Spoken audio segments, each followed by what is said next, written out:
नमस्ते students, welcome to पाठशाला पंडित। मैं हूं Ayush Bhattacharya.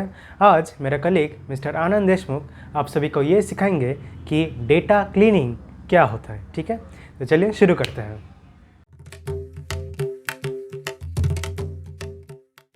Hello everyone, I am Anand Deshmukh and I hope all of you guys are doing good. In this video, we'll be starting with data cleaning and this is a video in continuation to our data science series. हमने last video में देखा था data science pipeline को और उस video में जो second step थी involve in data science pipeline that was data processing. उसमें हमने देखा कि data cleaning is one of the most important and crucial step involve in data processing. तो देखते हैं कि डेटा क्लीनिंग क्या है। फर्स्टली इसका डेफिनेशन देख लेते हैं। Data cleaning also known as data cleansing और data scrubbing is the process of identifying and correcting errors, inconsistencies and inaccuracies in our data sets. Okay, so पढ़ के एक आइडिया आ जाती है कि इसमें हम लोग क्या क्या करते हैं।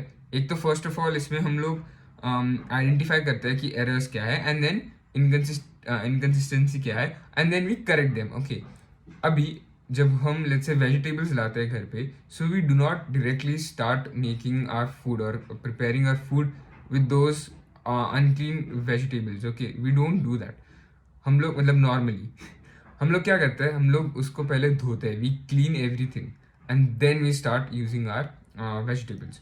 सिमिलरली डेटा में भी हमको वही करना पड़ता है। जब हमको एक डेटा सेट ऑब्टेन होता है, so we cannot directly start using it or we cannot directly put it to analysis that will give us wrong results। ठीक है, तो हम लोग वैसा नहीं कर सकते। in case of data we first have to clean our data and that is what we do in data cleaning। there are a few steps involved that we have to follow in order to get our data cleaned। the second point in our definition जो कि दिया है वो है कि data the goal of data cleaning is to improve the quality of our data, making it accurate, reliable and suitable for analysis. Also हमारा जो final result रहेगा या फिर जो भी हमको इंसाइट्स या फिर नॉलेज मिलेंगे वो इस पर बहुत हैवीली डिपेंड करते हैं। If our data is not properly clean तो जो हमारा फाइनल आउटकम रहेगा that will be not accurate. So we have to make sure to clean our data। Now, as I've said previously, steps रहते हैं या फिर techniques रहते हैं of data cleaning that we have to follow। Let's have a look at them। The first step right here is handling missing values। Okay, so identifying and addressing instances where data values are missing। Okay, this can involve imputing missing values और deciding how to handle records with missing information. हमने पहले definition इसलिए पढ़ ली ताकि एक idea आ जाए कि क्या है एग्जैक्टली। वैसे डेफिनेशन से ही समझ आता है। It is something that you can understand just by reading. But इसका अगर एग्जाम्पल अगर हम लोग ले तो let's say that there is a missing value in a table represented by NA। ठीक है, और let's say we have to order something online और हमने हमारा एड्रेस डाला ही नहीं, then that address becomes our missing value। and do you think that whatever we have ordered will get delivered to us? Obviously not, because हमने वो value डाली ही नहीं है वहाँ पे। सिमिलरली अगर कोई डेटा सेट अगर हमारे पास आता है जिसमें एक मिसिंग वैल्यू है, so what will that do? It won't directly affect our data set, but जो आउटपुट उसमें हमको मिलेगा that will be inaccurate. So the first thing we have to do is we have to handle all these missing values। So अगर आपके data set में कहीं भी NA लिखा है, क्या लिखा है NA अगर कहीं पे लिखा है तो then that is a sign of a missing value. या फिर empty है, मतलब स्ट्रेट अप empty ही है, कुछ भी मेंशन नहीं किया है, then even that is a missing value. Secondly we have correcting errors। Okay, detecting and rectifying errors in our data such as typos, misspellings or incorrect entries। Okay, this is especially important for categorical data and text free fields। Imagine करते हैं कि India को एक missile launch करना है। ठीक है, और जो मिसाइल उसको जहाँ पे डिप्लॉय करना है उसके कोऑर्डिनेट्स हमने हमारे डेटा सेट में पहले से ही लिख के रखे। तो अगर आप इमेजिन कीजिए अगर उन कोऑर्डिनेट्स में थोड़ा सा भी टाइपो हो गया, एक एरर हो गया, लेट्स से 1 डिग्री का भी फर्क पड़ गया, तो अब इमेजिन कीजिए मिसाइल भेजना था पाकिस्तान, पहुंच गया China, so that won't do, that will create havoc. So you have to compulsorily correct errors while data cleaning. This is one of the most crucial step in data cleaning. ठीक है, so step number 2 is correcting errors. Now let's move on to our third step, or our third technique, that is dealing with duplicates. Okay, नाम से ही पता चल जा रहा है वैसे, बट एक बार डेफिनेशन भी देख लेते हैं. Identifying and removing duplicate records और entries in a data set to ensure each data point is unique. Duplicates can skew analysis and lead to inaccurate results. Duplicates can skew analysis and lead to inaccurate results. इसका अगर हम लोग एक समझने की कोशिश करें तो let's say we have like, हमने लास्ट वीडियो में भी देखा था, हमने लिया था चाय की रेसिपी का एग्जाम्पल. तो लेट्स से कि उसी रेसिपी का एग्जाम्पल लेते हुए लेट्स से मैंने उस रेसिपी में 2 बार शक्कर लिख दी. मतलब I was suppose to write sugar और I was suppose to add sugar in my tea just once, but instead of that, since I had a duplicate in my recipe of the empty sugar, I added sugar twice in my tea. अब आप बताइए वो चाय मीठी बनेगी या नहीं? Obviously बनेगी, क्योंकि 2 बार हमने डाला है. वैसे ही let's say for example salt का भी हो गया, डाला था 1 बार, डाल दिया 2 बार. तो जैसे कि रेसिपी में डुप्लीकेट्स हम लोग नहीं अफोर्ड कर सकते, वैसे ही डेटा के केस में भी we can not have duplicates in our data. So identifying and removing duplicates, records or entries in a data set is, we have to ensure that there are no duplicates in our data set. Okay, and each data point is unique. Let's say हमने एक table लिया, we can have the same value for a certain variable, we can have a same value for a certain variable, but we cannot have duplicates of that value. Okay, duplicates of that singular value. Moving on to the next point, we have standardizing formats. So fourth point है standardizing format, जिसमें हम लोग क्या करते हैं, ensuring consistency in the formatting of data such as data dates, data addresses or other fields. Standardization makes it easier to analyze and compare data. Let's say इसका एक example देख लेते हैं.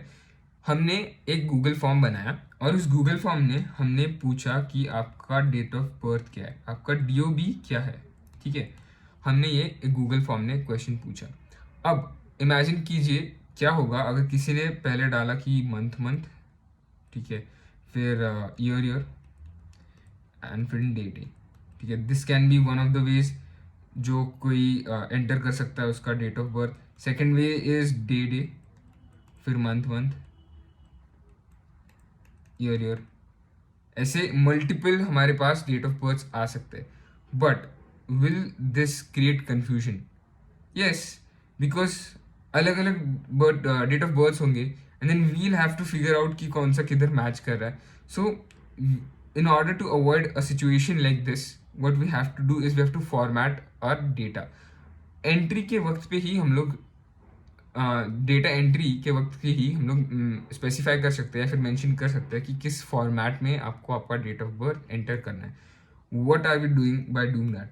We are standardising our format, कि एक ही format हमने लिया और उसको हमने अपना स्टैंडर्ड बना दिया. लेट्स से हमने देखा कि point format number 1 is most ideal for us, तो हमने ये लिया और इसको हमारा स्टैंडर्ड बना दिया. ठीक है, we have to do this in our data as well.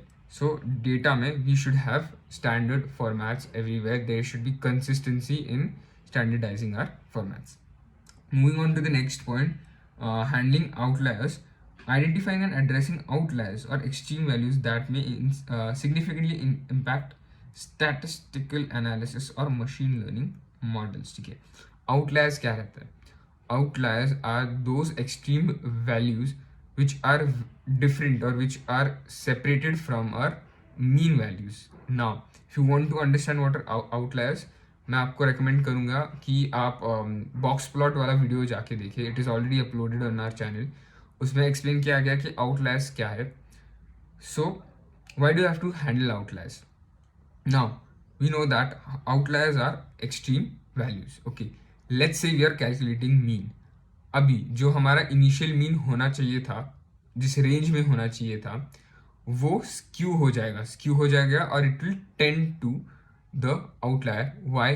Because outlier is an extreme value.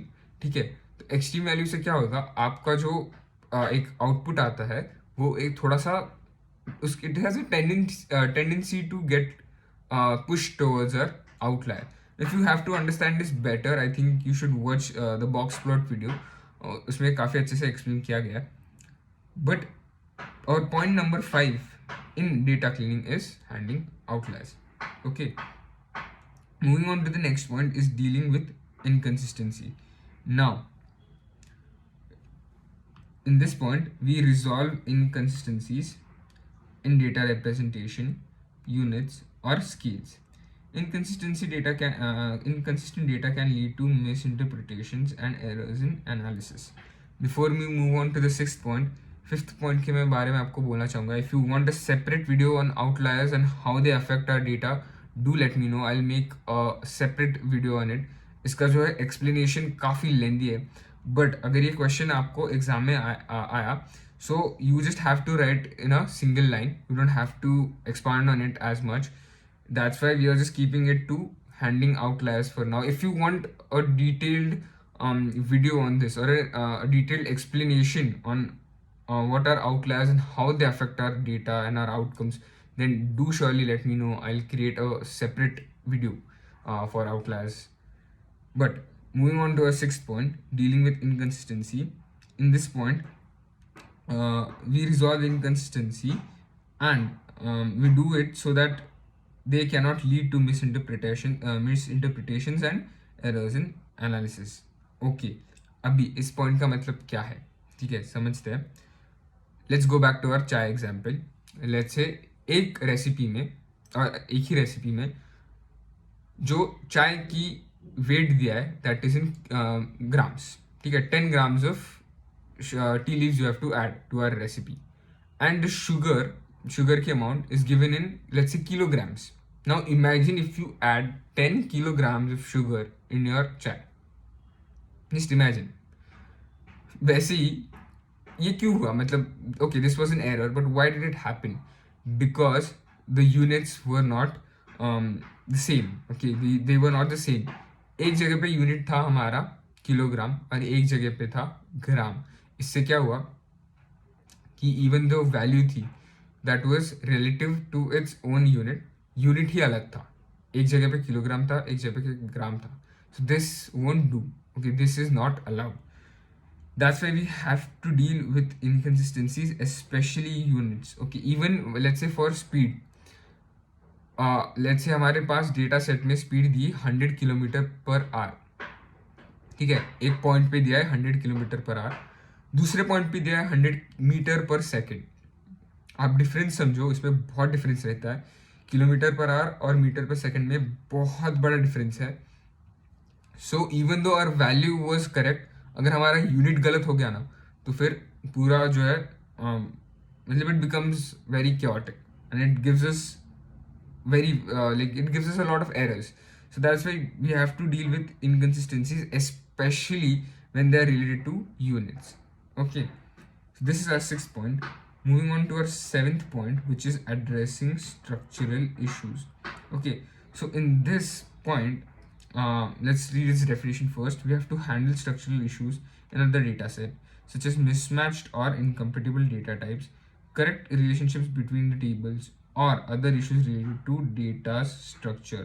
Again, pretty self-explanatory this point is, but अगर इसको आपको समझाना हो तो let's say that हमारे पास variables, number of variables let's say 5 है और हमारे पास कॉलम्स सिर्फ 4 ही है. ठीक है, I'll write this down. Let's say we have number of variables 5. अगर आपको पता नहीं वेरिएबल क्या है तो फर्स्ट वीडियो जाके देखिए, इंट्रोडक्शन टू डेटा साइंस. उसमें वेरिएबल की डेफिनेशन भी हमने कवर की थी, और and how it is related to data ये भी हमने कवर किया था. So let's say for now our number of variables are 5 and our number of columns, column कहाँ पे, in our table, in table, ठीक है, columns is let's say 3. Now you tell me, is there a structural issue in this entire example?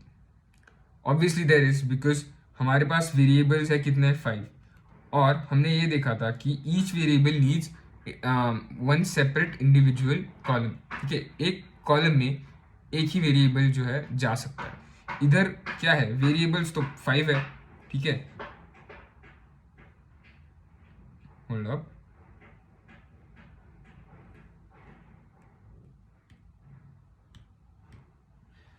इधर हमने देखा कि variables तो 5 है बट कॉलम्स तो 3 है. So variable are more than our column. So ये तो मतलब एक स्ट्रक्चरल इशू हो गया. That means I am not able to put all my variables और all my information in this table.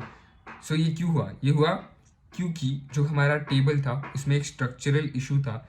उसका स्ट्रक्चरल इशू ये था कि उसमें जो नंबर ऑफ कॉलम्स है वो कम है हमारे वेरिएबल से जब हम लोग कंपेयर करते हैं तो. So this condition basically. So when we are cleaning data we have to make sure that we address such structural issues.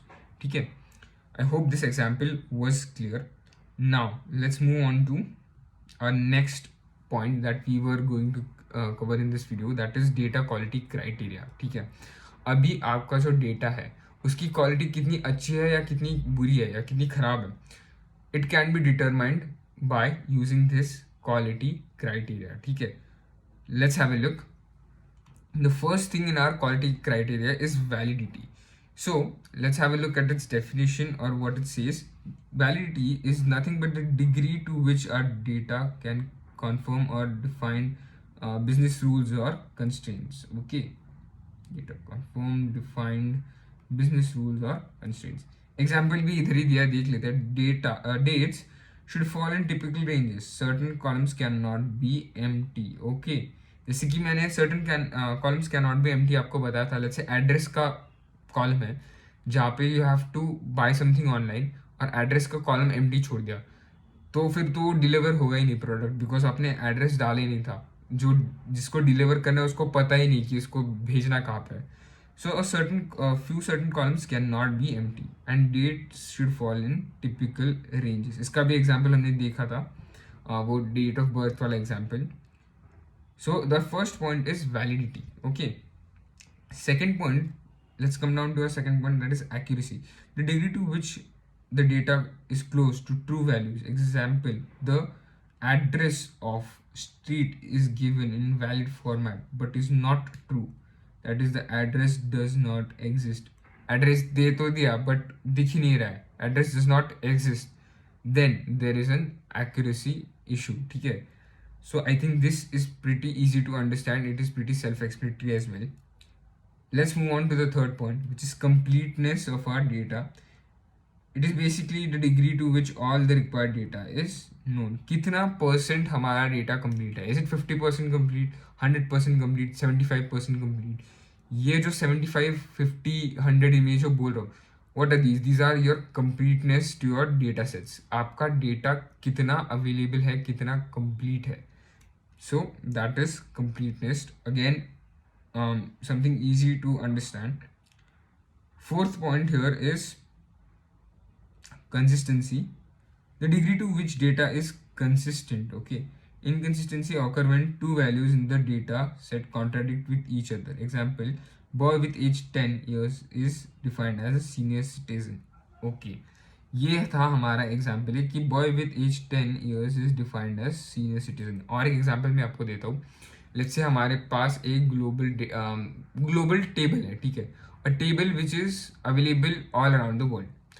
अब लेट्स से उस टेबल की एक कॉपी में, मतलब इंडिया वाले वर्जन में, लेट्स से एक एक्स की वैल्यू दी है 10. ठीक है, सो हमारे पास एक टेबल है, इंडिया में मुझे उसकी वैल्यू दिख रही है 10. इंडिया में मुझे उस x की वैल्यू, इंडिया में मुझे x की वैल्यू कितनी दिख रही है 10. अभी वही सेम टेबल अगर लेट्स से मैंने देखा यूएस में तो मुझे वैल्यू दिख रही है 15. तो x तो हमारा सेम है बट वैल्यू तो अलग है. So is the data consistent? No, the answer here is no. irrespective of the location where I'm seeing it from, data मेरा जो actual value है x की value which was let's say it was 10 only, तो ये नहीं फर्क पड़ता कि मैं उसको इंडिया से देख रहा हूँ या फिर यूएस से देख रहा हूँ, इसका फर्क नहीं पड़ना चाहिए. If it is 10, if x is equal to 10 then it should be 10. ये 15 वाला नहीं चलेगा. सो सिमिलरली हमारा डेटा जो है दैट शुड बी कंसिस्टेंट. अगर डिक्लेयर करते वक्त हमने उसको 10, let's say x is equal to 10 हमने डिक्लेयर कर दिया, तो वैसे का वैसे ही रहेगा सब जगह पे, irrespective of the place you are viewing your data from. That is your data consistency. Lastly, we have uniformity, the degree to which data is specified in the same unit. Example, currency of one country is different from another country. Okay, I think ये example से आपको idea आ गई होगी कि uniform होना चाहिए data. इसका examples मैंने आई गेस लास्ट 2-3 वीडियोस में दिए. हमारा स्पीड वाले किलोमीटर पर आवर, मीटर पर सेकंड, ये अलग अलग यूनिट्स है. They should be the same throughout our data. So that is our uniformity. Now एक समरी कर लेते हैं वीडियो की. पहले देखते हैं कि जो है स्टेप्स क्या है डेटा क्लीनिंग में इन्वॉल्व. पहली जो स्टेप है हमारी that is your data handling. ठीक है, डेटा हैंडलिंग में handling missing values, sorry. Second step is correcting errors. Third step is dealing with duplicates. Sorry. Fourth step is your standardizing data. Fifth step is handling outliers. Sixth step is dealing with inconsistencies. Your seventh step is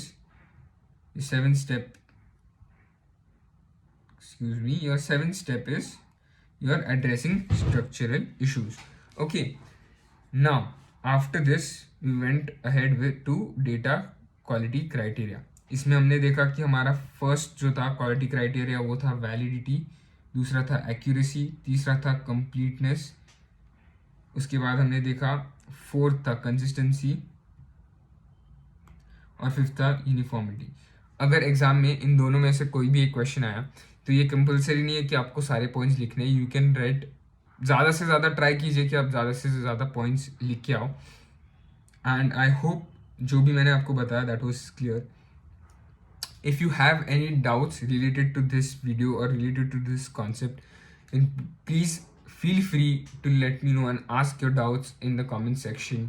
I will get back to you and I'll reply as soon as I can.